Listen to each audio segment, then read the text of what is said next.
Bonjour Alexandre, Bonjour Sophie. bienvenue dans ce podcast Living the Quest. Merci. Écoute, je tiens à t'interviewer aujourd'hui. Je te connais déjà depuis quelques années Mhm. et tu as un parcours très intéressant. Donc voilà, j'ai hâte de te poser toutes mes questions. Vas-y, je t'écoute. La première, c'est est-ce que tu peux te présenter? Donc, qui es-tu? Ok. Vaste question. Bah ouais, c'est ce que je pensais. Qui je suis? Bah déjà, je m'appelle Alexandre Carazouane. Je vais avoir bientôt 35 ans dans quelques mois. Alors là, actuellement, je vis à Lisbonne. Et grosso modo, qui je suis, enfin en tout cas professionnellement, j'ai étudié à la base l'économie, j'ai un peu géré quelques boîtes, j'ai pas mal voyagé. Et là, actuellement, je suis en reconversion, j'ai pris des études il y a 4 ans en psychologie. Donc, tu as repris les études en En psychologie. psychologie, il y a 4 ans. Ok, on va par la suite te demander comment ça se fait que tu t'es redirigé dans la Mhm. psychologie. Mais tu nous as dit que tu as lancé quelques entreprises. Oui, enfin, en fait, quand j'ai fini mes études d'économie, donc en Belgique, j'ai fini, je pense, à 24-25. D'abord, j'ai pas directement lancé. Non, j'ai toujours aimé lancer des projets. Le premier projet qui n'a pas conclu, j'avais lancé avec Julien de Cueille Peur Oui. une application pour réduire les déchets alimentaires. Et à la base, c'était juste parce qu'il y avait un concours, on trouvait ça chouette. Ça s'est pas fini par se faire parce que, voilà, pour X ou Y raison, on était tous très occupés, on était très jeunes, mais c'est un peu la première fois où je me rappelle que je faisais, et, enfin, on faisait le projet, et il y a des fois où j'arrivais pas à dormir tellement j'étais excité, de tu vas penser à tout ce qui, en fait, j'adore les possibilités et la création. Et je pense que c'est la première fois que j'ai vraiment, je me suis dit que j'adorais entreprendre des choses, quoi. Enfin, entreprendre des projets à la création. Et ça, c'était quoi comme projet? Et donc ça, en gros, l'idée, c'était, je sais plus comment l'idée était venue, est-ce que j'avais lu un documentaire par rapport à ça, je sais plus. L'idée, c'était de réduire les déchets alimentaires. Donc en fait, il y a énormément de déchets alimentaires que les gens jettent chez eux, qui sont encore consommables parce que tu pars en vacances, X ou Y. Et l'idée, et il y a plein de gens qui ont pas assez d'argent pour se payer la nourriture, et donc du coup, l'idée, c'était de faire un peu une sorte de Tinder. Je sais plus c'était quoi le slogan. Quoi, Sharing is caring, il y avait ça. Ok, Sharing is caring, et le but, c'était de faire une sorte de Tinder de la nourriture. Et donc, du coup, tu pouvais trouver, par exemple, on te proposait des recettes. Et on disait, OK, si tu marches, par exemple, 10 minutes, tu vas dans cette maison-là, cette maison-là, tu retrouves des tomates et un poulet et des trucs, et tu te fais ton plat. Et donc, l'idée, c'était de faire 10 minutes déchets alimentaires et en même temps, un peu faire des connexions. Le but n'est pas spécialement de faire des connexions, mais du coup, tu rencontres une fois ton voisin, et puis la deuxième fois, et voilà, cohésion sociale et réduction des déchets alimentaires. trop bien. Donc ça, c'était le premier projet C'était le premier entrepreneurial. projet qui n'a pas abouti finalement. On était jeunes, ça, mais on a bien avancé dans la compétition. On était en demi-finale. Enfin, c'était une compétition de start-up en fait. D'accord. Je pense que si on avait peut-être gagné, on aurait peut-être continué. Là, vu qu'on n'avait pas gagné, moi j'étais en examen à ce moment-là, puis chacun a un peu ses trucs, donc on n'a pas continué, mais c'était une hyper chouette expérience. Un peu, parce que moi j'ai étudié l'économie, donc j'avais déjà fait un peu de business plan de ça, mais qu'en théorie. Donc là, de faire en pratique, hyper excitant à faire. Et après, le deuxième projet, semi-entrepreneurial. En gros, je suis parti en Côte d'Ivoire parce que mon père avait lancé une succursale d'eau potable donc on faisait des stations d'épuration d'eau avec l'énergie solaire dans les petits villages et on faisait des routes qui recyclaient en fait les matériaux actuels sur les routes au lieu de tout détruire. Et en fait, ils avaient besoin d'un directeur, donc on venait de lancer le projet. Il n'y avait pas de directeur pour le pays. L'entreprise n'était pas vraiment encore créée. En fait, on avait gagné des contrats parce qu'on fait un peu de gens dans plusieurs pays, mais on n'avait pas encore quelqu'un pour vraiment lancer le business dans ce pays-là, en Côte d'Ivoire. Et moi, j'avais déjà eu quelques années j'avais fait du consulting et tout ça, et donc j'avais déjà un peu d'expérience là-dedans. Et je me suis dit, ok, on y va. Et incroyable, parce qu'en fait, donc c'est pas moi qui ai créé le projet, il était déjà là. Mais ce qui était hyper excitant, c'est que je suis arrivé, il y avait quelqu'un à ma place, mais un peu n'importe quoi. Et donc, du coup, j'ai vraiment dû tout refaire. Et c'est ça qui était hyper excitant. Donc, je suis arrivé excellent, en burn-out, enfin, j'ai eu des ulcères, il y a tout ce qu'il faut. Donc, ça m'a appris qu'il faut mettre des limites, un peu. Attends, t'as fait un burn-out au début, tu disais? Non. Mais quand j'ai géré cette entreprise, j'ai donné mon corps et mon âme. En fait, j'ai déménagé pour la Côte d'Ivoire. Et donc, je suis arrivé, j'avais pas d'amis, j'avais rien. Et donc, du coup, j'ai tout mis dans le travail. Je venais Oui. de me séparer de mon mec à l'époque. D'accord. Et du coup, j'ai vraiment tout mis dans ce truc. Et c'était vraiment mon bébé. Et c'est ça qui était hyper excitant. C'est que, enfin voilà, j'ai dû tout refaire du marketing, le site web, l'image, la mission, la vision, l'organisation de l'entreprise en tant que telle, que sont nos clients, enfin tout. Donc, c'était hyper excitant. Mais du coup, j'étais tellement excité, et j'étais jeune, hein, enfin, je suis toujours un peu, mais... Oui, tu es Ah toujours ouais, jeune. parce que maintenant j'ai la trentaine, mais là, genre, j'avais 27, et donc du coup, enfin, se retrouver comme à 27 ans à gérer une entreprise, c'est hyper excitant. Et tu gérais combien de personnes? C'était une petite entreprise, on était une vingtaine. Mais quand même. ouais, c'est surtout que les projets étaient gros. C'est surtout ça qui était challengeant. Et puis surtout, ce qui était très challengeant, c'est qu'il y en avait pas mal qui étaient plus âgés. Enfin, tout le monde était plus âgé que moi, en fait. Et donc, autant j'ai réussi à créer des bonnes relations avec certains employés, autant il y en a certains, les plus âgés, où ça a été très, très compliqué.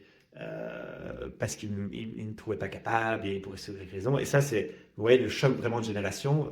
Et que pour moi, un directeur, par exemple, je prétendais pas tout savoir. Je savais pas comment une pompe à eau fonctionnait, je savais pas comment les routes fonctionnaient.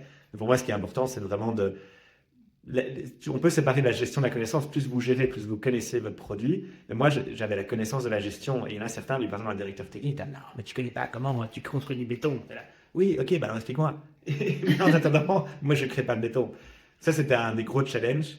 Et deuxième challenge, justement, je me suis tellement donné parce que ça m'a passionné. C'était incroyable. C'était mon bébé. Alors, c'est pas moi qui l'ai créé, mais j'ai vraiment senti que c'était moi qui l'ai créé parce qu'il n'y avait rien quand rien fonctionnait. Il y avait tout à faire. Je faisais que travailler. C'était quoi, par exemple? Tu travaillais combien d'heures par En jour? fait, le gros problème, c'est que je suis arrivé, ils avaient loué une énorme villa, et en fait, le rez-de-chaussée, c'était le bureau, et au-dessus, c'était le directeur. Donc moi, je dormais au-dessus, et donc au début, je disais, ah, génial, trop pratique, je te disais, c'est incroyable, genre, trop pratique, tu te lèves le matin, 10 minutes, tu étais en dessous. Mais du coup, en fait, donc je travaillais des journées normales, donc 9 à 17, mais officiellement, et puis après, en fait, il y a toujours quelque chose à faire, surtout quand vous lancez une entreprise, il y a toujours quelque chose à faire, surtout une petite. Et donc, du coup, souvent, donc j'arrêtais souvent à 17-18 heures. Et puis, je mangeais un bout. Et puis, j'étais, ah, je vais juste faire un petit truc. Et en fait, je me retrouvais, je fais 5 minutes, je réponds à un mail ou je fais un Excel ou je sais pas trop quoi. Et en fait, ça, tu te retrouves, parce qu'en plus, j'étais passionné. Donc, Ben oui. je me retrouve à 10h, 11h du soir. Et week-end, pareil. Donc, week-end, je bosse pas. Et puis, après, j'ai un petit peu. Et j'adorais, donc c'était chouette. Et à un moment, j'étais, bon, on s'en fout. Et en tout cas, de cette expérience, je me suis vraiment rendu compte, parce que j'ai des ulcères, j'ai des trucs et tout ça, je regrette rien. Le seul truc, c'est qu'en fait, je me suis rendu compte, j'ai fait un sprint, donc c'était 2 ans, j'ai fait un sprint, donc j'ai tout donné, sans vouloir le faire. Franchement, l'entreprise a vraiment grandi et elle a été structurée, donc je suis hyper fier du travail que j'ai fait, mais j'aurais pas pu faire ça 10 ans. Donc, tu as tenu 2 ans. Tu J'ai l'as fait tenu 2 deux ans, ans, mais mais tu n'aurais pas pu faire à ce rythme-là pendant oui, 10 ans, en gros. ouais, et c'est là que là aujourd'hui, bon, après on racontera ce que je fais aujourd'hui, mais qu'aujourd'hui je me force à pas travailler le week-end. Alors ça m'arrive, mais genre en fait, c'est un peu cette erreur de se dire, ok, je vais tout donner et il faut un peu le truc, travailler 7 jours sur 7, et là non, en fait ça fonctionne pas. Ça fonctionne à court terme, mais à un moment, moi, à un moment, j'en pouvais plus, même physiquement, je dis, j'ai des trucs, j'avais 27 ans, enfin. Et tu as eu quoi d'autre? Tu as eu ulcère et qu'est-ce Mais en que... fait, déjà, j'avais tout le temps la malaria aussi. Ah. Donc, la malaria là-bas, mais la malaria, c'est aussi, enfin, c'est clairement le moustique, mais c'est aussi ton système immunitaire et quelque chose ne revient pas. Et je sais plus ce que j'ai eu d'autres trucs, mais je sentais que j'étais tout le temps malade. Enfin, j'étais exténué, Et fatigué aussi? fatigué, mais en même temps excité. Donc, je faisais plein de trucs, mais je faisais pas attention à moi, quoi. En fait, j'étais là, et j'avais pas de vie sociale non plus. Et j'étais là, mais je m'en fous. En fait, j'ai tout donné. Et de nouveau, je ne regrette pas parce que j'ai accompli beaucoup de choses grâce à ça, mais je me rends compte que c'est pas tenable sur le long terme. Je pense, en tout cas pour moi. Mais du coup, ce que ça t'a apporté, c'est justement le fait que tu es capable de... Enfin, dis-nous un peu ce que ça t'a... De quoi tu es le plus fier dans ce projet? Je sais pas trop, je pense que. En fait, moi je suis quelqu'un qui est fort. C'est vrai que je réfléchis beaucoup. En même temps, une fois que je suis dedans, j'étais un peu dans le guidon, donc c'est un peu dur à dire, mais je pense que ce que j'ai beaucoup aimé, enfin dont je suis fier, je pense, pas sur le moment. Je pense que sur le moment, je me rendais pas compte de ce que je fais. C'est maintenant, quand je regarde ce que j'ai fait, je me dis, putain, ouais, à 27 ans, j'étais quand même jeune, tu vois. J'avais 27 ans, je me suis retrouvé, j'étais tout seul en Côte d'Ivoire. Je me faisais avoir enfin, j'étais un petit blanc jeune en Côte d'Ivoire, tout le monde essayait de m'arnaquer. Franchement, on m'a mis des bâtons dans les... Enfin, franchement, quand je revois ce qui s'est passé, genre, on a vraiment, que ce soit, ils m'ont essayé de m'arnaquer, ils mettent des bâtons dans les roues, des trucs, j'ai vraiment eu des sales coups. Ça a été vraiment dur enfin, j'ai eu des employés qui ont été compliqués, des trucs, enfin, et je travaillais aussi beaucoup avec des gens hyper importants. Par exemple, je travaillais avec des ministres, des présidents et tout ça.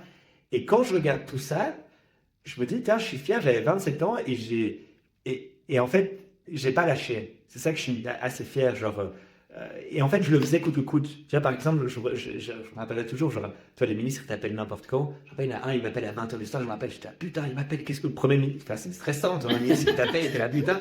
Et je me rappelle que j'ai réussi à faire en sorte que j'étais angoissé. Moi, j'étais pas, en fait, ce que je suis fier, c'est que j'étais pas sûr de moi, de ce que je savais. Je savais pas ce que je faisais vraiment. Tu vois, j'avais 27 ans. Mais je me suis toujours battu. Tu vois, il y a des moments où, par exemple, je savais pas comment ça fonctionnait. Je me rappelle, j'ai pas hésité à demander de l'aide aussi. Je me rappelle, à un moment, j'ai appelé mon oncle qui était directeur financier de Midwest. J'ai dit, écoute, j'ai un problème avec les finances. Comment tu me conseilles de faire ça? Puis, à un moment, j'ai un problème. Enfin, et je pense que j'ai réussi à beaucoup mettre mon ego de côté à plein de moments où me dire, en fait, je sais pas tout et c'est OK. Et je pense que c'est ça qui m'a permis d'affronter tous les obstacles, c'est de me dire à chaque fois, en fait, tu sais pas, c'est pas grave, apprends. Et pas de dire, ah, parce que souvent les gens vont se dire, ah, je sais pas, je suis une merde. T'es là, ah non, personne ne sait tout. Et donc, tu as réussi à demander de l'aide autour de toi? J'ai réussi à demander d'elle, et puis je me suis pas, même dans mes propres erreurs, en fait, aussi. Par exemple, il y a des fois où je me suis gouré. Genre au début, par exemple, je bossais dans une boîte consulting, donc on faisait ça dans le boîte consulting. Et donc, du coup, je suis arrivé dans ma nouvelle boîte, enfin, où j'étais directeur, et j'étais, ah, ok, on va faire ça, comme ma boîte de consulting. Je l'ai mis en place, gros fail. Genre, on faisait les stand-up meetings à un moment, tu vois. Oui. Et donc, j'étais, moi, ça fonctionne trop bien. Mais j'arrive, on l'a fait pendant une semaine, gros fail. Genre, vraiment, les employés l'ont fait parce qu'ils n'ont pas le choix, mais je voyais bien que c'est pas la même culture. C'est les cultures africaines, c'est la culture, enfin, tu vois, c'est une autre culture. Et j'ai bien, et tu vois, genre, j'aurais pu être en mode, je suis une merde, j'ai fait n'importe quoi, et j'étais, ok, ça ne fonctionne pas, ok, on essaye. Je pense que j'ai pas peur d'essayer puis refaire.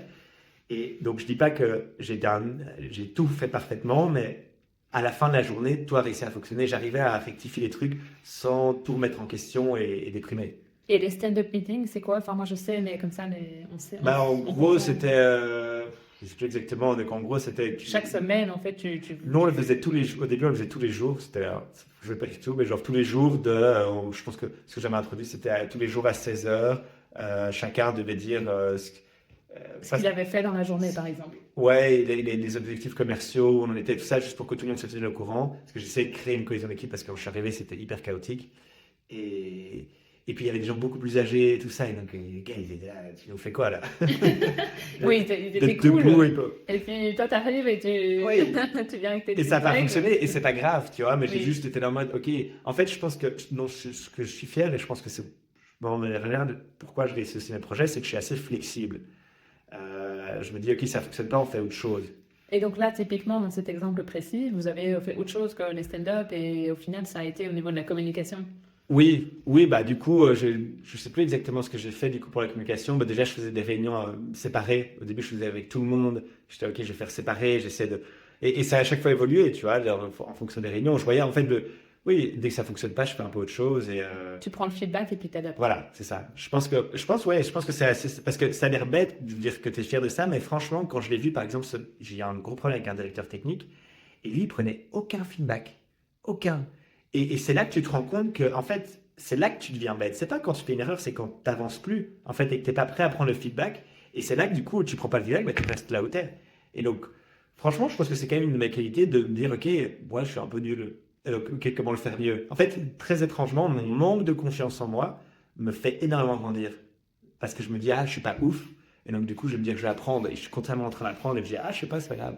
Mais c'est fou ce que tu dis parce que selon moi, c'est pas du tout un manque de confiance en soi, justement. Et c'est les gens qui n'ont pas confiance en eux qui font semblant, qui savent tout faire. Et Oui, donc, selon moi, tu as confiance en Oui, toi. au final, et ceux qui font ça, ils font genre, en fait, c'est parce que quand j'ai confiance, j'ai pas l'impression que j'émane un truc où je suis comme ça et je sais et tout ça. Mais en fait, en fait, C'est je pense, l'ego, en fait. c'est l'arrogance. En fait, je pense que parfois on confond, mais en général, l'arrogance avec la confiance. Mais en Oui. fait, je pense que à la surface, j'ai pas toujours confiance, mais j'ai une base au fond de moi. C'est très bizarre parce que j'ai souvent pas confiance en moi, mais au fond, je sais que je vais y arriver. Oui. Donc, tu vois, genre une base solide qui est là. Au-dessus, ça bouge comme ça. Mais en dessous, c'est là. Et donc, je sais que ça bouge et tout ça, mais que je sais que je peux compter sur moi. Enfin, c'est très étrange de dire, mais que je vais y arriver. Enfin, tu vois, peut-être pas tout de suite, mais je vais y arriver. Enfin, franchement, C'est peut-être d'être certaine. oui, On va y arriver à un oui. moment donné. En tout cas, je sais que je vais tout donner. Je sais que je suis capable de tout donner. En fait, c'est ça. Et je serai peut-être pas le meilleur, mais je sais que j'y arriverai par un chemin ou un autre. Oui, en testant. En Et c'est le testant. propre des entrepreneurs aussi. Oui. Ok, trop bien. Et comment ça se fait que tu t'es retrouvé là-bas? Moi, je sais, mais peut-être En pour Côte les d'Ivoire? gens. Oui, à la tête de cette entreprise. Est-ce que c'est des raisons... Bah, en fait, à la base, c'était plus amoureux. J'étais avec mon copain à l'époque. Et moi, je bossais dans une boîte de consulting. Et lui, il voulait absolument voyager. Et il savait pas où. Et donc, moi, j'ai un peu cherché. Et du coup, en fait, c'était un pote de mon père. Enfin, c'est mon père qui avait lancé le truc. Moi, au début, quelqu'un devait aller à ma place. Et donc au début, je devais même pas reprendre, en fait, à la toute base, je devais même pas reprendre l'entreprise. C'est qu'en fait, à la toute base, pour tout te dire, on m'a envoyé là-bas, on m'a dit, ah, mais oui, vas-y, on a besoin de commerciaux. Moi, je dis, ah, ok. Et en plus, moi, j'avais envie d'un truc qui a un peu du sens, c'était de l'eau potable et tout ça. Enfin, je trouvais ça chouette. Et voilà, Côte d'Ivoire, je connaissais pas, je me suis dit, pourquoi pas, j'avais jamais vécu en Afrique. Et en fait, au bout de 2 mois, on a viré le directeur. Et on m'a dit, ah bon, ben, c'est toi qui vas. J'ai fait l'entreprise. Je suis là, quoi? Je me suis un peu fait avoir. Mais du coup, enfin, et de nouveau, en fait, j'ai fait avec les moyens de bord, j'étais OK. Et donc, c'était pas vraiment prévu. Ma meilleure expérience de ma vie, franchement, trop content. Mais ouais, Et ça, donc tu l'as fait pendant 2 ans. plus ou moins 2 ans, ouais. Et après ça, qu'est-ce qui s'est passé? Après ça, du coup, je suis rentré en Belgique. En fait, à la toute base, donc on avait d'autres succursales de moi. En fait, j'ai créé la STS Synergie qui était en Côte d'Ivoire. Et après, ils ont commencé à s'étendre un peu dans d'autres pays. Et donc, l'idée, c'était que moi j'avais envie de rentrer en Belgique. Ma famille un peu me manquait avec ça. Je me suis dit, j'avais envie. La Côte d'Ivoire, c'est incroyable, mais c'est fatigant. C'est vraiment genre hyper stimulant, mais trop. Et puis tu disais que tu as aussi frôlé le burn-out. Oui, Donc, et donc oui, il fallait que je me suis exténué, donc j'avais envie, et donc je suis rentré en Belgique, et donc à la base j'étais censé gérer toutes les entreprises, les succursales en Afrique, et donc du coup voyager, aller en Côte d'Ivoire, au Cameroun, et un peu tout chapeauter quoi. mhm. Et en fait il y a eu le Covid, et donc du coup j'étais bon, c'est bien parti pour voyager. Donc j'étais un peu bloqué, au début je l'ai un peu fait à distance, et puis j'étais en fait c'est pas ça que je veux faire. Je savais pas ce que je voulais faire, et là j'ai fait 1 an de pause. Et je sais pas, c'est un peu flou, cette période de ma vie est un peu floue. Je pense que c'était 1 an, Mhm. où je me suis un peu cherché. Au début, je me suis dit, je vais faire une année sabbatique. Au final, j'étais incapable. Je me suis mis dans 8 projets, et en fait, j'ai commencé du coup. Ah, mais voilà, c'est ça en fait. J'ai commencé Cocoon à ce moment-là. Donc, c'était Et c'est toi, du coup, Cocoon? une petite En fait, c'est ouais, une petite Ah, on va dire. En grosso modo, une entreprise événementielle avec une amie qu'on a lancée qui, en gros, on faisait des retraites de yoga. Enfin, retraite de bien-être, je dirais, parce que le but, c'était d'inclure justement le bien-être physique, le bien-être mental, essayer aussi de faire des connexions avec des associations. Donc, donc le but, c'est voilà, d'intégrer un peu tout ça, redesigner un peu ça pour que les gens soient bien dans leur corps et dans leur tête, et que du coup, ils puissent aussi après bien agir. Parce que l'idée derrière, c'était aussi de se dire, OK, si tu es bien avec toi-même, tu vas être bien autour de toi. Oui, oui. Et voilà. Et donc, Cocoon Getaway, c'était des journées, c'était des Journée, retraites, ça, sur plusieurs week-end, jours, semaine. dans des lieux quand même d'exception. Ouais. Soit Ouais, à l'étranger aussi. à l'étranger, on a fait en Belgique, donc on a fait à Bruxelles, on a fait à Namur, et on a fait au sud de la France. Ouais. Et ouais, ouais, c'était un jeu de projet avec une amie. Et après, je pense que ce qui a été compliqué, parce on l'a arrêté après, là, j'en fais encore un peu, mais je le fais plus avec mon ami en tout cas. Et une de mes leçons, parce que c'est Oui. une leçon de ça, c'est mettre un cadre, quoi. Le gros truc qu'on n'a pas fait, c'était une meilleure pote. Donc on était, ah, c'est bon. Et donc on avait discuté, hein, c'est pas ça, on avait discuté du concept, on avait discuté comment on allait faire. De vos rôles respectifs. Et qui Ouais. fait quoi alors, du coup? Mais justement, déjà, les rôles n'étaient pas très clairs. Ok. Et en fait, sur le moment, on pensait que c'était clair, tu vois, elle organisait plus l'événementiel, tout ça. Moi, c'était plus au niveau des finances et des contacts et des lieux. Et donc, on a dit, ah, c'est bon. Et en fait, c'était pas du tout. Déjà, en fait, à refaire, déjà, j'écris tout sur papier. Que ce soit ta meilleure pote ou quelque chose que tu connais pas, tu t'écris tout sur papier. Mhm. Comme ça, il n'y a pas de quiproquo. Et tu détailles vraiment, ok, c'est ça ton poste. Et même les heures de travail, parce que c'était une startup, donc c'est moi qui avais financé. Ouais, moi j'étais là, elle travaillait pas assez, et puis elle était là. Enfin, il y a plein de trucs de non-dits, Des malentendus, en fait. de aussi. malentendus, parce qu'on n'avait pas mis sur. Et en fait, je pense qu'on est parti avec chacun une idée différente au final, parce qu'on n'avait pas mis tout sur papier. Donc moi, ça, une erreur qui a un peu tout foiré, et deuxième erreur aussi, créer un espace pour communiquer. Parce que moi, à refaire, si je lance un business avec quelqu'un, c'est 1 heure par semaine. Tu te poses et c'est un moment où tu peux discuter. Et que préalablement, tu bosses, ok, moi, et ça peut être du relationnel en mode, ok, moi, j'ai pas aimé comment tu m'as parlé la dernière fois. J'ai pas aimé comment tu as parlé à un client la dernière fois. J'ai pas aimé comment tu as parlé à un supplier ou je sais pas trop quoi. Ouais. Ou moi, j'aime pas la vision que l'entreprise prenne. Enfin, tu vois, mais un espace, parce que moi, c'est ça qui s'est passé avec elle, c'est qu'il y a plein de trucs que j'étais pas d'accord comme elle le faisait. Mais vu qu'on n'a pas le temps, et puis t'es dans le rush, en fait, t'as toujours quelque chose à faire, et tu cours. Et Dans donc, l'opérationnel, ouais. oui, et en fait, du coup, elle finit par prendre des décisions qui ne me correspondent pas, et du coup, moi, je me dis, bon, c'est déjà fait, je vais rien dire, je vais pas envie de gâcher l'ambiance, Et en fait, à chaque fois qu'on parlait, on parlait du pratique et on parlait pas et en fait, on s'est de plus en plus éloigné. Et je pense que c'est hyper important quand tu fais un business, même pour toi, hein, parce que parfois tu sais pas exactement, de réaliser ta vision. Et je pense que si tu t'obliges un espace une heure par semaine et avant à préparer, et tu te dis une demi-heure avant, tu prépares tes questions, je sais pas, je pense que c'est pas. Il y a peut-être d'autres raisons pour lesquelles ça fonctionne, mais en tout cas, moi j'ai l'impression que ça n'a pas fonctionné parce qu'on n'avait pas l'espace de parole et parce on n'avait pas la même vision Trop intéressant. Du coup, c'était tes apprentissages. de l'apprentissage. Même si ça t'a, je suppose, aussi apporté Oui. plein de choses positives. Ah oui, bah même déjà, c'est l'apprentissage sont positifs. Hein. Enfin, genre, franchement, évidemment. genre vraiment maintenant, enfin, je veux dire, je les mettrai en pratique et donc ça m'a énormément appris. Mais au-delà des claques, parce que c'est des claques, plus ces grosses claques qui sont bien au final, c'était trop chouette. Enfin, je te dis, moi j'adore créer, donc c'était, tu vois, on crée le logo, on crée quelle image, comment on va faire, quel client on va avoir, enfin, quel concept et quoi, et puis adapter, puis enfin, moi c'était hyper excitant, par exemple, là on était peut-être parfois trop flexible, on adaptait trop notre offre aux gens, ça aussi, mais c'était chouette de créer, de voir, ouais, il y a un truc moi qui m'anime hyper fort quand quelque chose se crée, je sais pas, c'est hyper excitant. Ah, ça, je comprends. Et Cocoon, c'était donc Cocoon Getaway, c'était pour Getaway, mais c'est le fait que ce soit à l'étranger, et Cocoon, mais c'était bien. Cocoon, ouais, donc c'était avec des K, parce que moi, ma famille c'est Karazewan, et il n'a rien à voir de quoi avec Juliette, je ne sais pas pourquoi quelqu'un, mais bref, en tout cas, l'idée c'était de créer un peu un cocon, quoi. Tu te mets un cocon et tu renais, entre guillemets, tu vois, et dès que tu sois bien et que voilà quoi. Trop bien. Et donc ça, c'est un projet qui à un moment donné s'est terminé, vu les... Bah, j'en fais encore un peu, hein. J'ai refait, donc c'était il y a 5 ans, je refais des retraites par-ci par-là, peut-être une fois par an. Okay. Mais c'est plus pour un kiff entre guillemets parce que j'aime bien l'organiser. Je trouve ça trop chouette d'inviter les gens. Enfin, tu sais, ils payent. Mais tu vois, les gens sont trop contents. Tu organises et les gens sont trop contents. C'est trop chouette. Enfin, franchement, c'est trop chouette de les voir évoluer et tout ça. Donc, je trouve ça hyper excitant. Mais c'est plus du tout. Enfin, je gagne pas d'argent, quoi.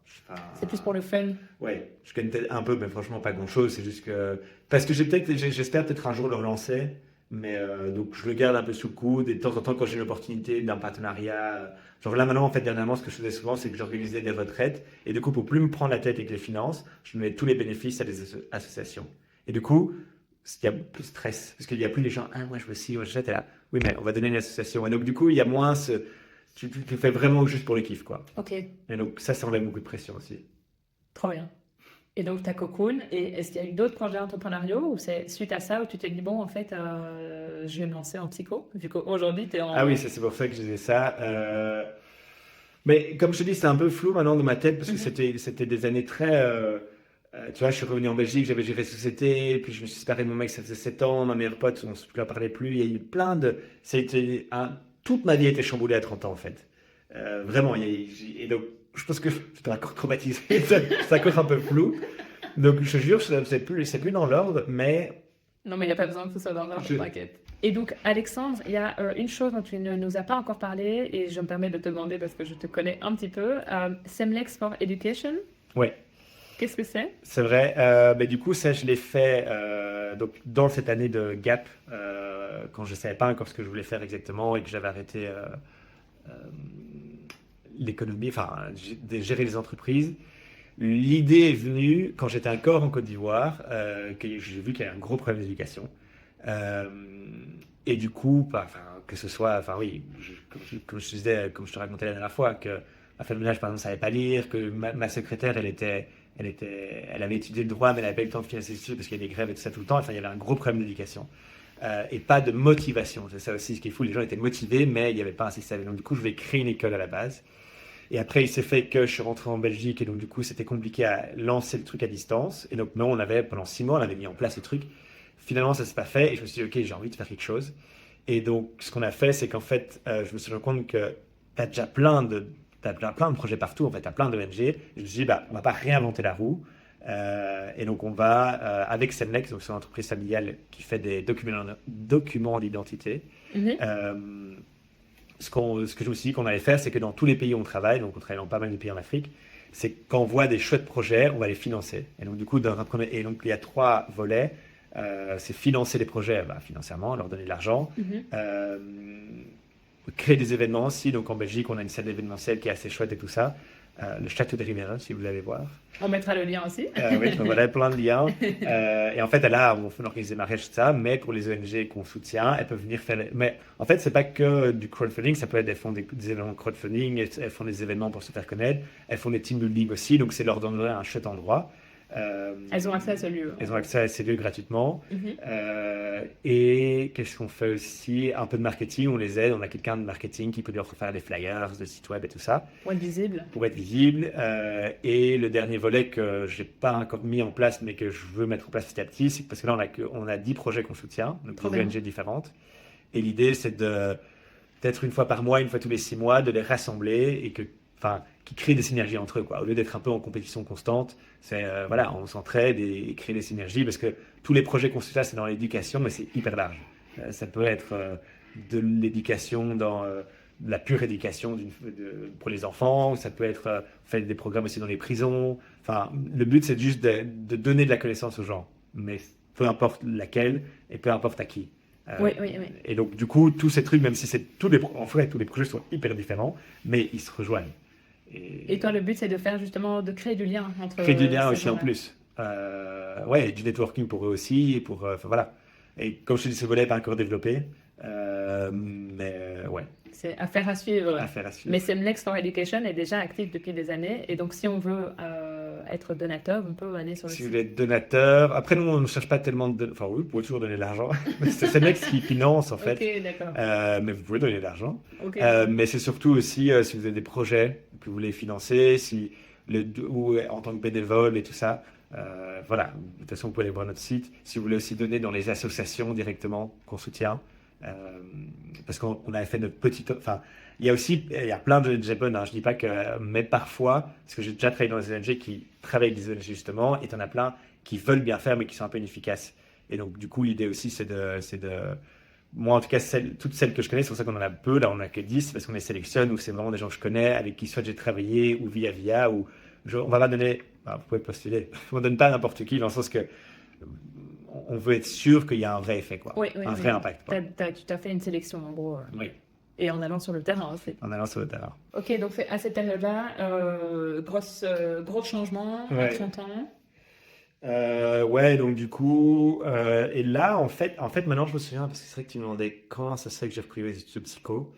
Je savais que je voulais plus juste être dans le business. Donc en fait, j'étais dans le business, j'aimais bien, parce que j'aimais bien créer tout ça, mais en fait, au final, à la fin de la journée, que tu fasses, en tout cas en tant que position de gestionnaire, que tu fasses de l'eau potable ou du nucléaire ou des arts ou trucs, en fait, c'est un peu la même chose, dans le sens que c'est gérer les gens, c'est gérer la finance, et donc tu es un peu éloigné. Et donc moi, je sais que j'avais envie d'être plus proche des gens, parce qu'en fait, c'est ça que quand je gérais STA Synergie en Côte d'Ivoire, ce que j'ai adoré, c'était en fait gérer les gens, faire en sorte de répondre à leurs besoins dans la mesure du possible, répondre à leurs besoins autant de mes clients que mes employés, et faire en sorte que tout le monde soit content sans soit intérêt.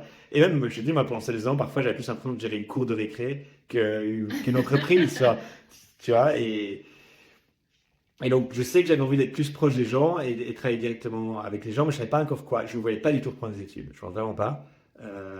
Et en fait, j'ai des amis pour mon anniversaire, ils m'ont offert une séance one-on-one pour l'énéagramme. Et c'est quoi l'énéagramme? Et l'énéagramme, en gros, c'est un modèle en fait de personnalité qui permet. C'est pas juste de personnalité, mais en gros, c'est un modèle qui décrit 9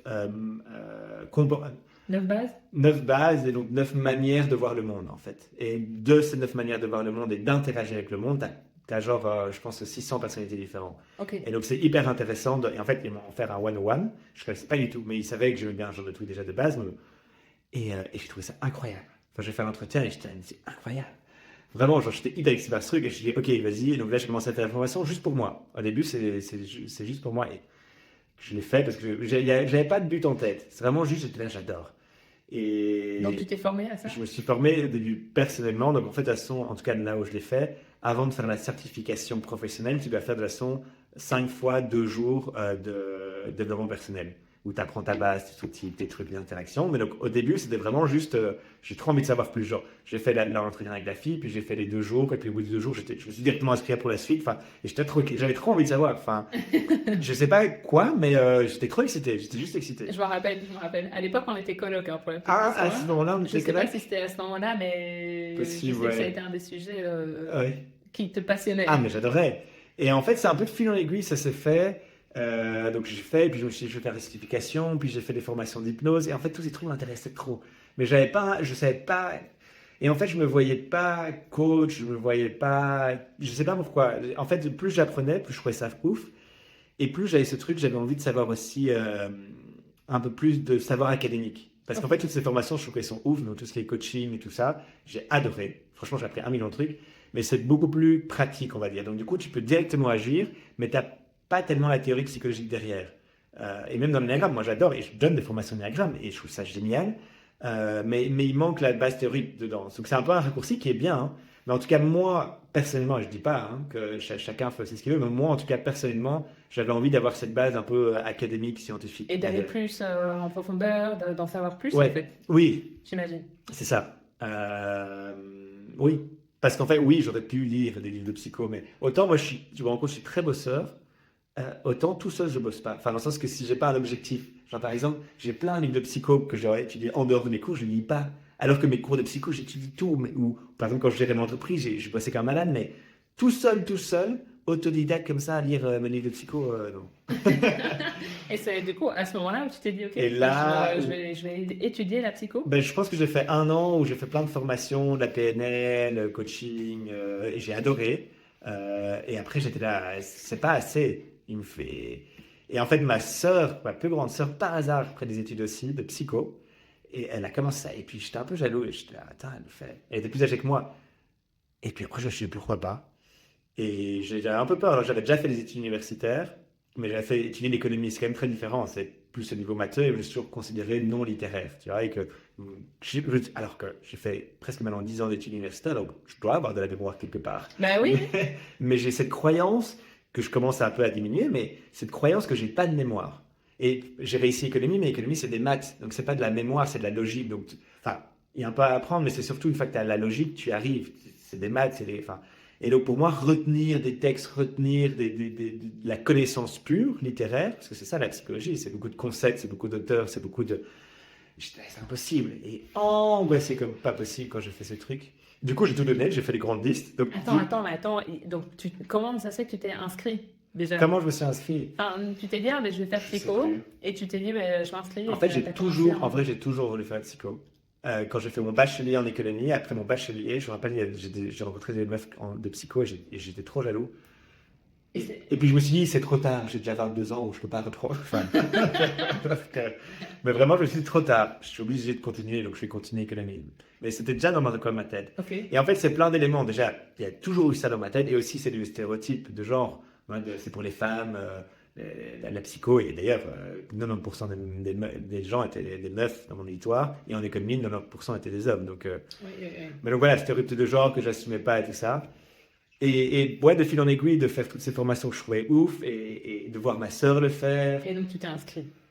Ouais, je sais pas quel élément déclencheur, moi je me dis, ok, vas-y, on s'en fout. Genre, je sais plus. Bac 1, donc... Bac 1.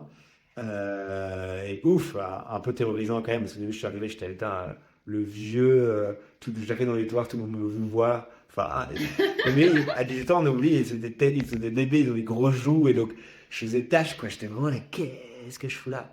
Et j'avais vraiment ce truc conflictuel où je suis arrivé là, j'étais là, qu'est-ce que je fous là en fait, socialement, au niveau de mon image, j'étais là, j'ai 30 ans, j'ai pas d'enfant, je suis pas en couple, j'ai pas de boulot, et à 30 ans, tout le monde est en train de se marier, sa carrière explose et tout ça. Moi, j'étais là, putain, j'ai 30 ans et je régresse, tu vois, limite.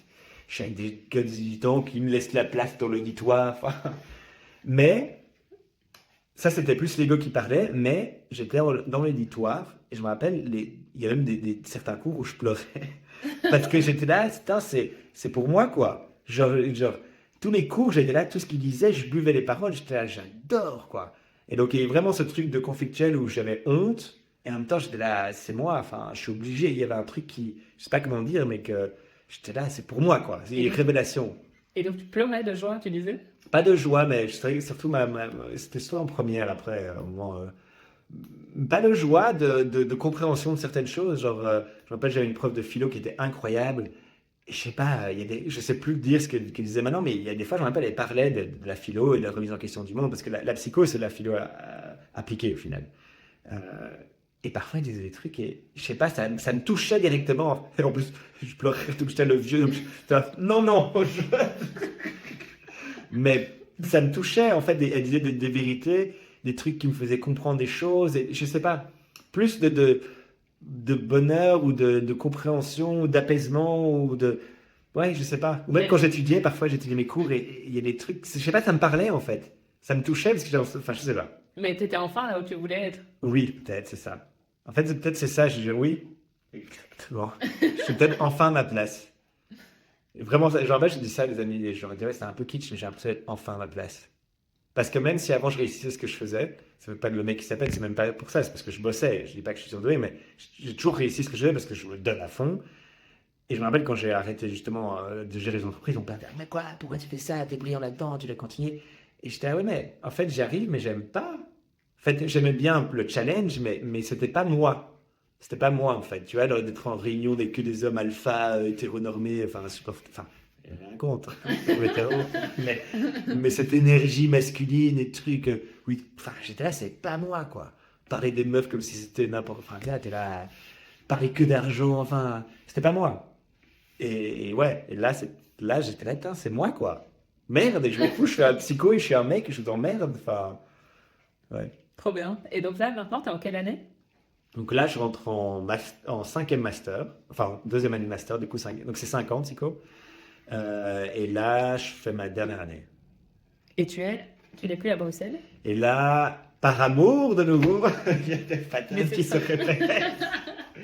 C'est vrai, je déménage de nouveau par amour. Donc j'ai fait mon bachelier, je suis un grand romantique. Oui, J'ai fait mon bachelier en Belgique et puis mon copain de l'époque était portugais et il voulait retourner au Portugal. Et donc du coup, j'ai fait mon master. Oui, de nouveau, je me mets parfois des bâtons dans les roues. Donc j'ai fait mon master au Portugal en portugais sans vraiment parler portugais à la base. Et là aussi, et de nouveau, mon manque de confiance m'a vraiment poussé parce que j'étais là, je ne suis jamais arrivé. Je te l'ai dit hier d'ailleurs, je me suis dit, première année, ce sera une année tampon. Et du coup, j'ai bossé comme un malade en mode, oh, je vais rater de toute façon, mais je bosse juste pour, voilà. Et je me suis trouvé une grande distinction dans un master qui n'est même pas ma langue. Et de nouveau, j'étais tellement en mode, je vais jamais y arriver. Mais je me dis, je vais jamais y arriver, mais autant tenter. Et je vais tout donner. Et comme je te dis, je comptais faire les tampons alors que non. En gros, tu te laissais une année supplémentaire. Oui, Donc, tu te disais, je vais faire mon master de 12 ouais, ans, mais en 3 ans. oui, C'est ça? ouais, Sauf que, ouais, tu t'es donné à fond. oui, Mais est-ce qu'il n'y a pas eu un moment où tu t'es quand même dit, bon, il y a quand même moyen que ça passe, à force de bosser à ce point-là? non. Non, parce que par exemple, mon premier quadri, en décembre, j'ai réussi tous mes examens. Et le deuxième quadri, avec de nouveau c'est nos autres examens, j'étais en panique de nouveau, alors que j'avais eu 16 de moyenne au premier quadri. Mais je sais pas, parfois, mais maintenant je commence enfin à avoir confiance en moi. Franchement, là, je commence. Juste que je pense que j'ai passé. En fait, je pense cet apprentissage de mes études, de mes 30 ans à mes 35, j'ai énormément gagné en même temps perdu confiance. Mais là, maintenant, ça commence à s'ancrer. Je me dis, en fait, je peux y arriver. Parce qu'en fait, vu que j'avais toujours ce truc, je suis matheux et pas littéraire, j'ai cette croyance que j'ai eu toute ma vie. En fait, c'est à partir de 30 ans que j'ai commencé à la casser. Donc, toute ma vie. Donc, c'est pas en un an que tu déconstruis ça. Et donc, vu qu'en plus, je me dis, ah, mais je suis nul en langue, en plus, je suis pas littéraire, et en plus, j'ai une mauvaise mémoire, tu vois. Et en fait, là, maintenant, je commence à me dire, bon, peut-être pas, en fait. À fond? Parce que du coup, tu as dû apprendre le portugais. Ouais. Comment t'as fait? Ah, compliqué. Bah, je me suis donné de nouveau. Et maintenant, Mais t'as fait des applications, j'ai fait, j'ai tout fait. Enfin, donc j'ai appris avec Assimil, incroyable. Ok. Et j'avais une prof particulière. Et ouais, ce qui m'a vraiment aidé, c'est de me dire, et je pense qu'il m'aide de manière générale, c'est de me dire, fais du mieux que tu peux, quoi. Genre, tu vois, il y a des fois où j'étais là, bah, j'avais beaucoup de travaux de groupe et tout ça, et parfois je parlais mal, et puis je commence à paniquer. Et à un moment, je suis là, mais en fait, allez, tu fais du mieux que tu peux, quoi. Et en fait, bizarrement, sous stress, j'y arrivais. Donc, par exemple, socialement, c'était très compliqué de parler portugais, parce que je me suis dit, ah, t'es nul et tout ça. Mais, et alors, je sais pas parler portugais. Et puis tout d'un coup, je me retrouvais, je faisais des réunions de groupe, Et c'est moi qui était tout d'un coup, je sais pas pourquoi, le leader du groupe, alors que je suis le seul non portugais. Et j'étais là, mais attends, c'est bizarre, si j'arrive à l'idée et diriger, peut-être que je parle portugais. Donc, sous stress, j'y arrivais, quoi. Un peu comme si tu mettais ton cerveau et ton mental sur pause. En fait, je pense que à ce moment-là, je mets mon ego de côté. Dans le sens qu'en fait, dans ce moment-là, moi, je suis passionné par ce que je fais. Et je voyais bien, tu vois, dans mes groupes, je sais pas, franchement, la lumière, c'était bien. Et je veux pas leur mettre la pierre, mais je pense que voilà, parfois la dynamique était pas top et il n'y avait pas de leader. Et moi, c'est pas que j'aime être leader. Franchement, j'ai pas envie d'être leader, mais ça me dérange pas. Moi, j'aime bien que les choses bougent. Donc, si tu es leader, vas-y, fais-le. Je suis même ravi. Mais s'il y a personne, je sais pas pourquoi il y a cette voix qui me dit c'est toi qui dois faire. Alors, je sais pas pourquoi. Et donc, j'ai eu 4 groupes différents et à chaque fois, j'étais leader. Alors, chaque fois, je suis seul qui parle pas en portugais, quoi. Et il y a ce truc où, en fait, c'est pas mon mental que je mets de côté, c'est en mode, en fait, je mets mon objectif en priorité. Et donc, je suis là en mode, il faut que ce travail fonctionne. Et donc, on y va. Peu importe si je parle bien ou pas bien, Oui.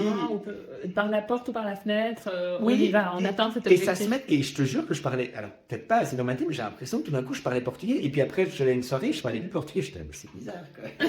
Et puis pour te dire où on pourra, parfois je me demandais, est-ce que les gens me comprennent?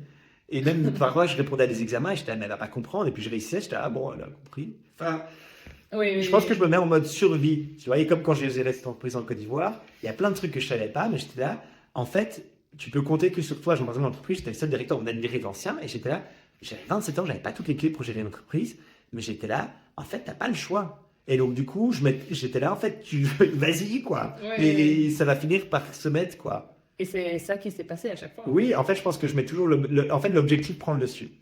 Et sur mon ego, parce que c'est l'ego qui me freine beaucoup. Je vais me dire, ah, je parle pas un portugais, un truc. En fait, t'es là, ok, peut-être, mais en attendant, tu vas le faire. Et donc tu passes à l'action tous les Ouais. jours. Enfin, ouais. Bah, en fait, c'est marrant parce que souvent, tu as deux sortes. Tu as des gens, on dit genre souvent avec le danger, tu freeze. Moi, et souvent, mon premier métier, mon boss, il me dit toujours, putain, toi, c'est free, t'as pas peur, tu fonces. Et moi, j'étais là, c'est tout l'opposé. Je suis terrorisé et en fait, j'ai l'impression que parfois, quand il y a de la peur, je fonce dedans. Ah. En psychologie, si on dit, t'as les phobiques et les contre-phobiques.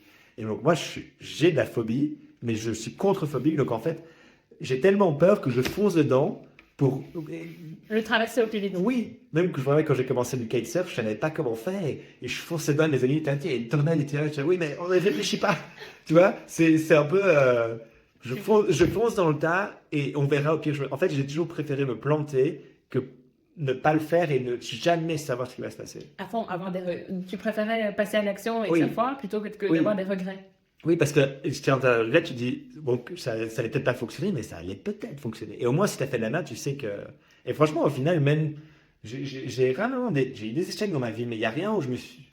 Franchement, en vrai, je regrette rien, que ce soit amoureusement, professionnellement, je regrette rien dans ma vie. Ce que j'ai fait, des déménages de pays pour des mecs à chaque fois, et je me mets dans la merde, mais je regrette pas du tout. Et surtout que tu es heureux aujourd'hui au Portugal. Oui, ouais. Ça m'a amené, ouais. Ça m'a amené au Portugal, je suis heureux et puis même j'ai essayé de nouveau, il y avait des trucs qui n'allaient pas dans mon couple et j'ai tout donné et je ne regrette pas de l'avoir fait aussi parce qu'au moins je sais que ça n'a pas fonctionné. Je ne pouvais pas faire plus. Et parce que si j'étais pas parti au Portugal, j'hésitais à partir et j'étais là, mais en fait, si tu restes en Belgique, tu vas jamais savoir ce que ce sera. Et ça, je crois, ça, ouais. Ça, c'est ta plus grande peur. Mais j'ai eu ça une fois et c'est un bête truc, mais j'ai eu une fois où, dans les trucs de baptême, les comitards, je ne me suis pas présenté comitard. Comitard, c'est ceux qui gèrent dans le baptême, parce que j'avais peur de ne pas être pris. Et donc, je me suis présenté et au dernier moment, j'ai enlevé ma candidature. Alors, tant mieux que je n'ai pas été comitard parce que j'allais complètement alcoolique, donc c'est une bonne chose. Donc, c'est une bonne chose au final. Mais je sais que j'ai regretté parce que je sais qu'après, en plus, il y a des gens qui m'ont dit ah, on t'aurait peut-être pris tout ça. Alors, de nouveau, je suis content parce que voilà, ça m'a mis dans d'autres chemins après dans ma vie, mais j'ai quand même eu toujours ce truc, je me suis dit après, putain, j'étais là, j'ai eu tellement peur de rater, tellement peur d'être rejeté et de rater que je ne l'ai pas fait. Et alors parfois, je me rappelle l'année qui a suivi, j'étais putain, j'aurais peut-être pu être comitard ou pas, mais je ne serai jamais.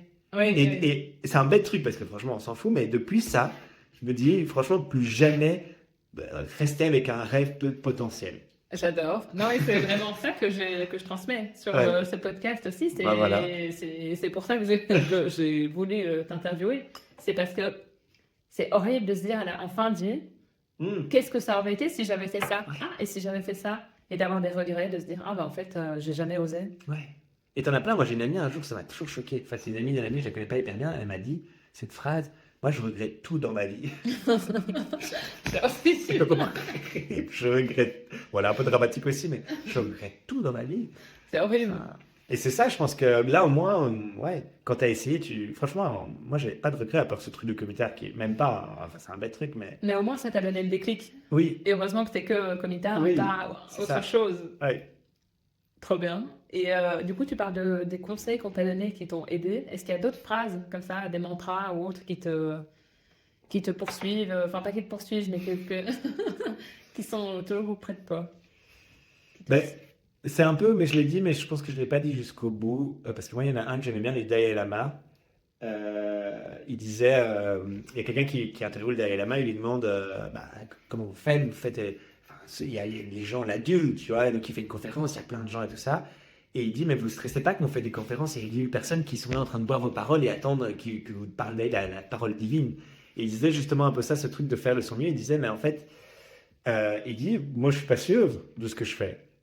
Il dit, mais à partir du moment où tu sais que tu as donné le meilleur de toi-même, je sais plus exactement, il faudrait que je la retrouve après, on peut-être la mettra après. Oui, on met parce ça dans la qu'elle est description. hyper chouette cette phrase, mais j'ai juste le concept derrière où en fait, parce que toi tu pourrais dire, ben, tu vois, le Dalai Lama, il a confiance, il est hyper chouette, et tu dis, tu as l'impression qu'il a la sagesse et la connaissance incarnée, ce qui est un peu vrai aussi, mais en fait, il sait pas tout, et il dit juste, en fait, moi, peut-être que je vais faire mal, mais au moins, je sais que je vais arriver à cette conférence, et peut-être que j'aurai pas de, peut-être que tout le monde ne sera pas content, ou même fâché contre moi, ou X, Y, mais moi, à partir du moment où si je vais à cette conférence et que je l'ai préparée comme il faut, que j'ai travaillé comme il faut, et que je veux faire du meilleur de moi-même et que je veux aider au mieux, eh ben, je ne peux pas faire plus. Et tant que l'intention est là et le travail derrière, bah oui, ils n'ont pas aimé, mais j'ai fait du mieux que je pouvais. Le maximum. Le maximum et de bonne volonté, tandis que si tu l'as moitié fait et que tu foires, là, tu vas t'en vouloir. Mais si tu as fait du mieux que tu pouvais.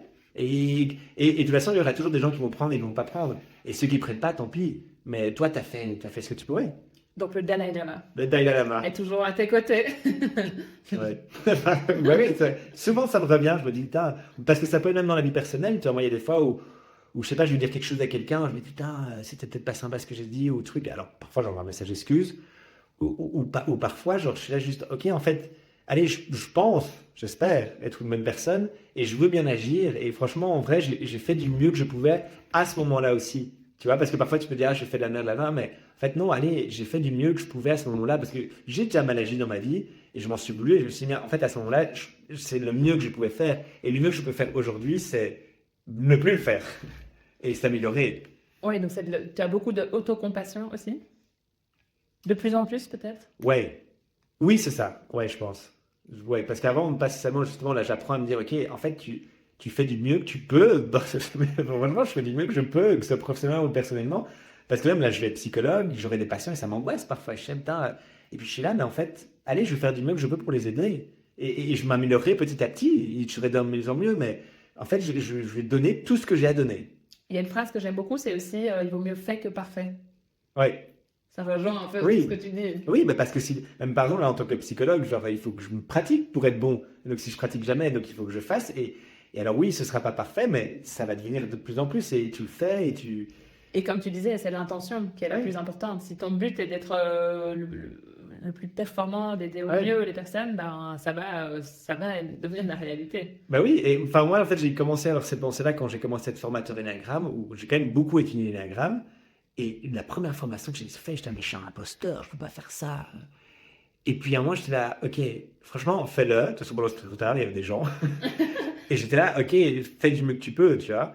Et franchement, je pense pas que, surtout ma première formation, je pense pas qu'elle était parfaite, mais les gens étaient trop contents au final. Parce que je pense que j'ai transmis ce que je savais. Avec passion. Avec passion et du mieux que je pouvais. Et peut-être que je sais pas tout, mais et aussi, je leur ai dit aussi, il y a des fois, par exemple, j'étais là, ah, mais s'ils me posent une question et que je sais pas, et j'étais là, bah, tu réfléchis sur le tas, tu improvises sur le tas, ou tu leur dis, écoutez, en fait, là, je sais pas. Et c'est ça aussi, un des gros trucs que j'apprends en futur psychologue, c'est que je me disais, moi, il faut avoir la réponse à tout, mais tu n'as pas la réponse à tout, tu dois avoir la réflexion à tout. Intéressant. Non, parce que c'est vrai qu'en soi, on ne sait pas tout. Je me rappelle à l'époque, quand j'étais commercial aussi, on me disait, si tu ne connais pas la réponse, tu dis aux clients que tu ne sais pas et tu reviendras avec eux plus tard. Et donc, c'est un peu ça aussi ce que tu dis, mais sauf que maintenant, c'est une variante que j'avais jamais entendue. C'est on n'a pas la réponse à tout, mais on a la réflexion à tout. Oui. Enfin, je viens de le dire. Je viens d'inventer sur le tas. C'est pas un TikTok, mais oui. On n'a pas la réponse à tout, mais on a la réflexion à tout. Et c'est là que aussi, oui, comme tu dis, là, par exemple, si tu sais pas, tu demandes.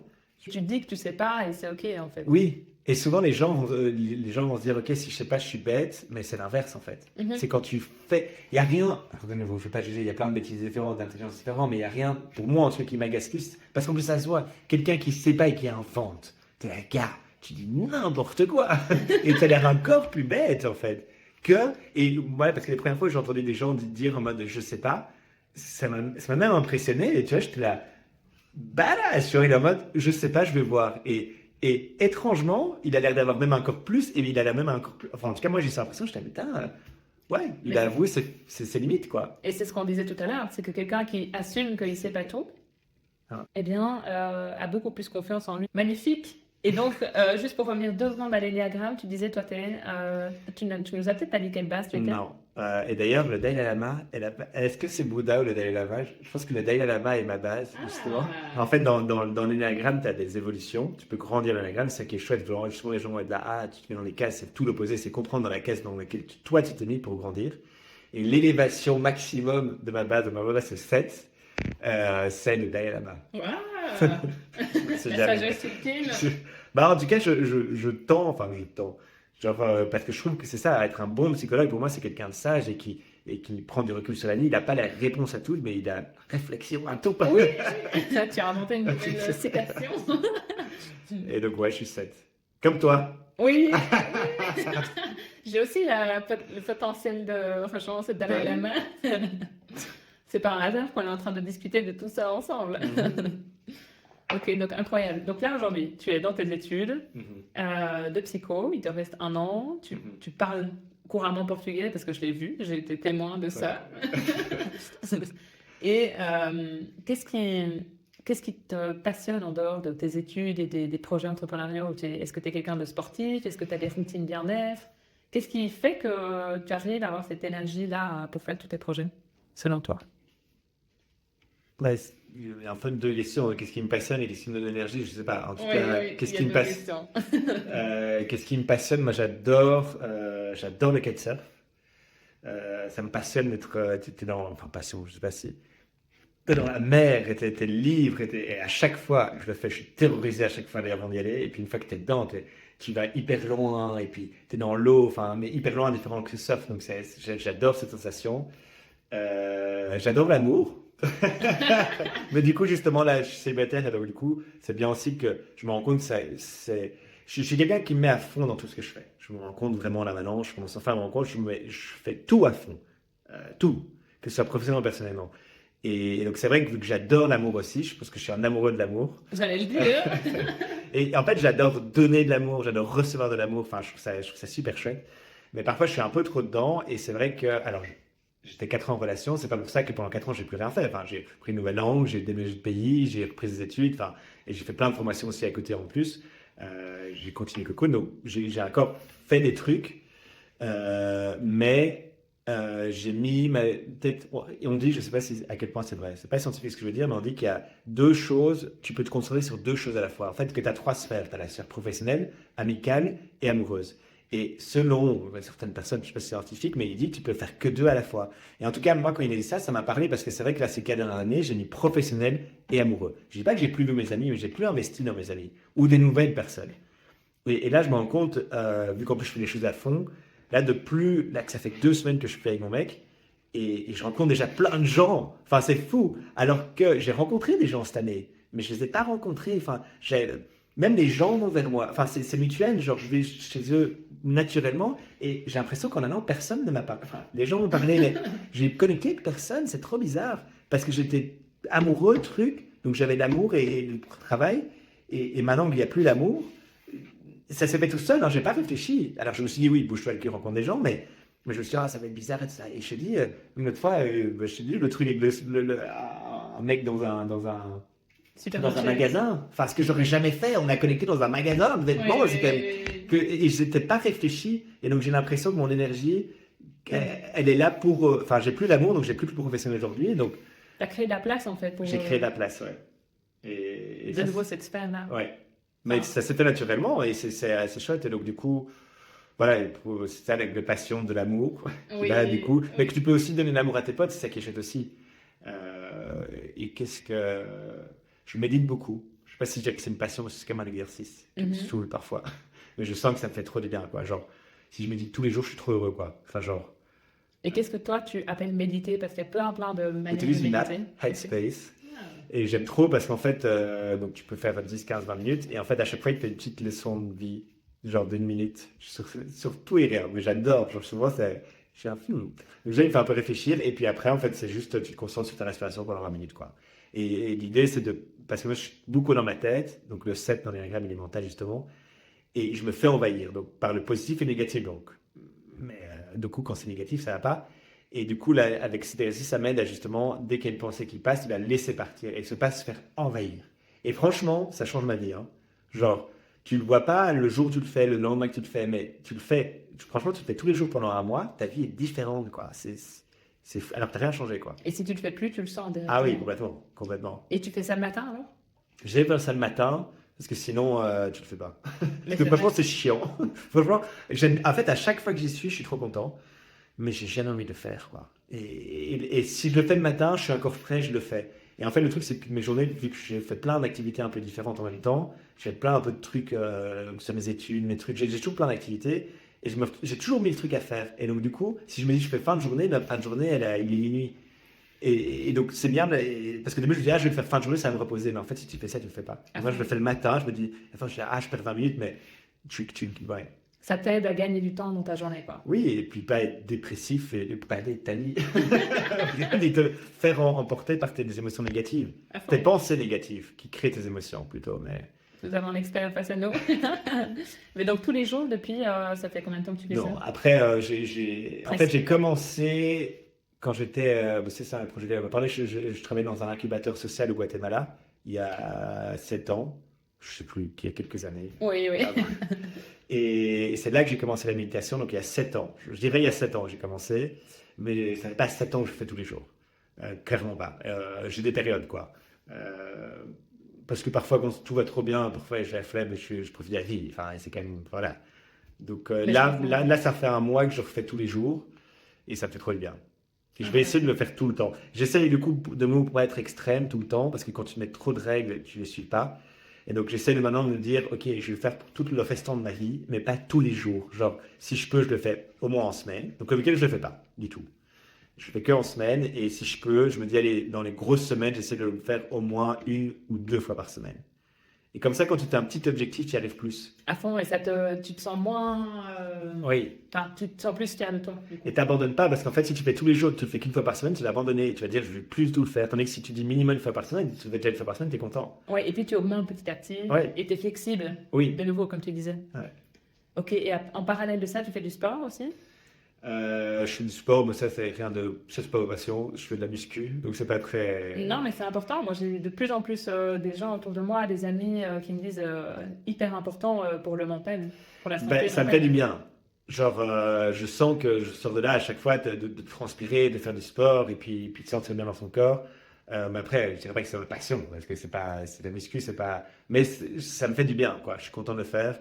Et c'est une certaine discipline, tu y Ouais. vas, parce que tu sais que ça te fait du bien aussi. Ouais.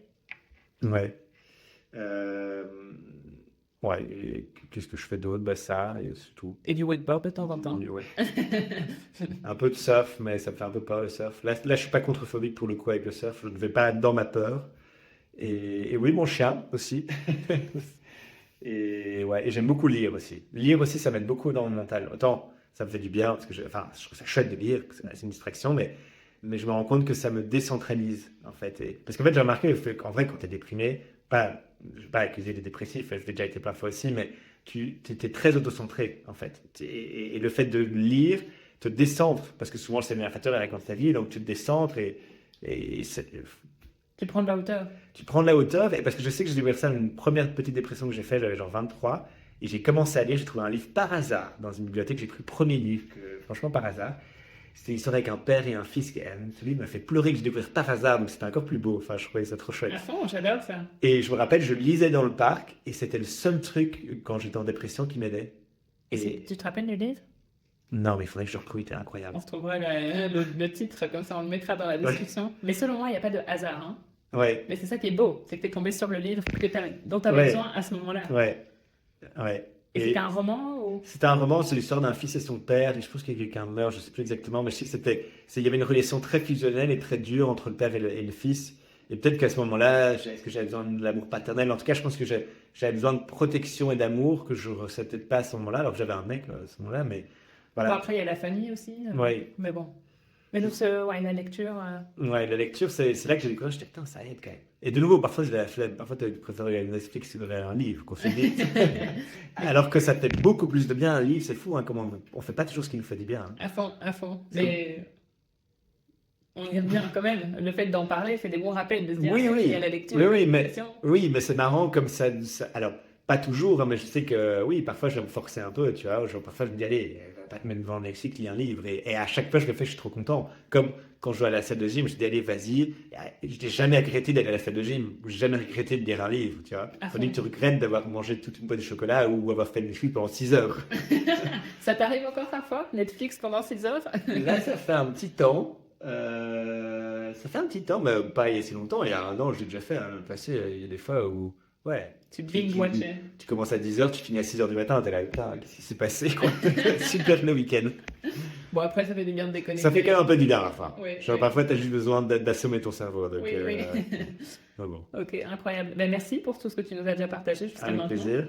Est-ce qu'il y a des choses que tu as envie de rajouter au niveau du mindset, au niveau de ce que tu as appris ou qu'est-ce que tu dirais à des gens qui sont un peu perdus ou qui ont envie de reprendre des études ou qui ont envie de se lancer dans l'entrepreneuriat? Ben, il y a deux choses. Enfin, je pensais personnel et professionnel dans le sens que. Mais je pense que ça va en fait dans les deux. Parce que j'allais dire, je pensais que c'était un conseil personnel que j'avais donné, dans l'amour ou dans les amitiés ou quoi. Mais en fait, je pense que ça va partout. Un des trucs, une des grosses réalisations que j'ai eues de ces dernières années, de autant. euh, j'ai l'impression que ces 4 dernières années, j'ai énormément essayé, bah, comme toute ma vie, mais particulièrement ces 4 dernières années, enfin en fait toute ma vie, mais encore plus ces 4 dernières années où j'ai constamment essayé de prouver ma valeur aux autres.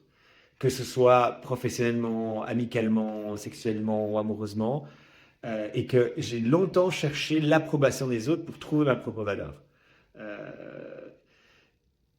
et en tout cas, dans mon cas, j'ai remarqué que ça n'a jamais fonctionné. Genre même les fois où que mon père me dit «Ah, je suis fier de toi» ou quelqu'un me dit «Ah, que ce soit, je sais pas, il est trop intelligent ou beau, je sais pas, X ou Y». Après, moi, je suis méfiant aussi, donc je sais pas, parce que souvent, quand on me dit des compliments, je les crois pas chaud, quoi. Et on me dit «Ah, c'est ça, il dit ça pour faire genre». Et je me rends compte que la valeur, tu la trouves chez toi, quoi. Et que c'est vraiment. C'est pas. Alors, c'est bien d'accomplir des choses, il faut accomplir, je dis pas, mais il faut plus les accomplir pour soi. Je sais que moi, j'ai beaucoup voulu me montrer et ça m'a jamais nourri. L'approbation des autres m'a jamais nourri, moi. Et peut-être elle va te nourrir une seconde, mais en fait. Et là, je sais que maintenant, je veux faire les choses pour moi. Et comme le Dalai Lama dirait aussi, dirait, tu vois, ce qu'il disait de si tu le fais d'une bonne intention, c'est que c'est bon, quoi. Et je sais que j'ai beaucoup, autant en couple, j'ai cherché beaucoup l'approbation. Et donc, ouais, le conseil, et même par exemple, souvent, parfois, tu vois la vidéo Instagram, c'est qu'est-ce que tu donnerais à ton plus jeune toi? Oui, oui, oui, oui, oui. Moi, ce serait ça, c'est en fait, fais ce qui est bon pour toi, en fait. Je me rends compte. Parce que toute ma vie, et même que ce soit pour les vêtements, les choix d'études, les choix de trucs, enfin, j'ai pas fait parce que c'est pas ce qu'il faut faire, mais en fait, fais ce qui est bon pour toi. Je dis pas que tout le monde va soutenir. Il y a plein de gens, moi, à mes études, hein, comme mon père aujourd'hui ne me soutient pas, il y a plein de trucs où les gens ne me soutiennent pas. Mais en fait, je m'en fous. Genre, je fait aujourd'hui, je préfère faire des trucs où les gens ne me soutiennent pas, mais qui sont en accord avec moi-même, que faire des trucs que les autres font, ils vont me soutenir, mais qui, par exemple, quand je gérais cette société, tout le monde était hyper fier de moi, je me disais, ah, c'est incroyable, et c'était pas moi. Et donc, j'étais vide, donc j'avais l'approbation des gens, mais j'étais complètement vide. Et tandis que là, aujourd'hui, je suis à contre-courant de plein de trucs, et je sais qu'il y a des gens, ben encore la psychologie, les gens, je ne sais pas comment, qui ne croient pas à la psychologie. Merde. Oui, ça Ok. existe, comme si c'était enfin bon, alors c'était une science, mais bon, écoute, il y a de tout sur Terre. Ok, ok. Il y a des gens qui pensent que la Terre est plate, hein. Donc il y a des gens qui ne Oui, croient pas à la oui, oui. psychologie, qui disent que ça sert à rien que ça. Et donc je sais ou que des gens ont trouvé que je suis kitsch parce que je fais mes trucs de yoga et trucs. Et en fait, je suis là, en fait, à un moment, moi ça me va. moi, ça me fait du bien et je fais du bien aux autres. Là, je vois que ce que je fais, T'as l'impact. j'ai de l'impact. Et alors, peut-être que j'impacte 10 personnes et il y en a 10 qui se moquent de moi. Mais ceux qui se moquent de moi, mais franchement, dégage. Enfin, genre, c'est ta vie, tant pis pour toi. Parce que je sais qu'il y en a qui trouvent ça ridicule ce que je fais avec les néagrammes. C'est yeah, then, good for you. En fait, je m'en fous. Et je leur veux pas du mal, mais en fait, ouais, le conseil et de nouveau, je ne sais pas, ça m'a été comme ça, mais là maintenant, de plus en plus, j'essaie de me dire, si ça sonne correct pour moi et que je fais du mal à personne, alors vas-y. Et arrête de dire, est-ce que c'est ce que je dois faire, et tu le sais. Et c'est ça que, surtout, c'est chaud que tu sais toujours, que ce soit amoureusement, professionnellement, tu sais ce qu'il faut faire. C'est ça que tu sais toujours. Et souvent, on n'écoute pas. Donc, ce serait ça, écouter son intuition, ouais, et ton intuition va te dire ce qui est bon pour toi. Et donc, c'est ça que tu dirais à ton... Imagine, donc, à la place de moi, tu as Ouais. ton jeune toi, on va dire, qui a 10 ans. Qu'est-ce que tu lui dirais? En plus Ouais. de ça? Ou de la même chose que de ce que tu viens de me dire? Ouais, c'est exactement ça, parce que franchement, quand j'y pense, toute ma vie, il y a plein de trucs où je me suis freiné sur plein de trucs et je me suis vraiment mis des bâtons dans les roues et j'étais malheureux euh, parce que je me suis pas écouté et j'avais peur de regarder les autres et de peur de pas avoir l'approbation. Alors qu'une fois que tu as ta propre approbation et que tu as découvert ta propre valeur, les autres vont l'avoir. Pas tout le monde, mais en tout cas, et ce serait sincère. En fait, c'est ça surtout. Ce serait une approbation sincère Et les bonnes personnes et aussi. les bonnes personnes qui te conviennent. Parce qu'après, je dis pas, il y a des mauvaises et des bonnes personnes. Je pense que tout le Pour monde soi. se d'être pour soi, en tout cas, qui te conviennent Oui. et des relations profondes. Ouais. Trop bien. Il l'a reçu. Il l'a Ton reçu. jeune toi a reçu l'information. Tu lui as Ouais. communiqué ça. Ouais. En tout cas, c'est maintenant un précepte où je veux. Ça fait pas longtemps que je pense ça. Depuis ma rupture aussi m'a fait un gros clash et c'est vraiment ça maintenant parce que je dis là ça fait 4 ans que je suis même tu vois d'être gay c'est aussi avec contre-courant d'être psychologue à 30 ans c'est enfin tout et tout ce que je fais pour l'instant avec contre-courant et pourtant je me sens hyper heureux de faire tout ce que je fais même si c'est pas toujours facile à assumer mais je préfère pas toujours enfin mais au moins je suis aligné avec moi-même quoi sinon tu dérègles et en fait tu vas plus bien. Magnifique. Ouais, voilà. Merci pour tout ce que tu nous as partagé. Avec plaisir. Où est-ce qu'on peut te retrouver? Sur les réseaux sociaux, par exemple, site Je n'ai web? même pas mon. Non, pas l'adresse. Je pense que c'est Alex Cocoon. Mais je le mettrai de toute façon dans Je la suis pas très description. Instagram. Ok, Mais, mais plutôt LinkedIn ou Mon LinkedIn. Cocoon. LinkedIn. Ok, Sur parfait. Amazon. Mais je mettrai, Je suis pas encore très connecté, c'est mon truc que je vais faire, mais oui. Je peux t'aider. Ouais, on coach LinkedIn. La prochaine Ah fois, oui. je cherche une photo. Mais donc, je mettrai de toute façon, je dis ça au cas où les personnes ont envie de te contacter, Ouais. poser une question. Oui, peu tu peux importe. mettre de mon LinkedIn ou Instagram. Je regarde de temps en temps quand même. C'est juste, Ok, je ok, fais un- ok. Mais je suis là quand même. Magnifique. Merci Avec- pour tout, Avec Alexandre. plaisir. Et j'ai hâte de partager ça au plus grand nombre. Moi aussi, j'ai hâte de voir ce que ça va donner. C'est parfait. Merci beaucoup. À bientôt. Merci. Ciao.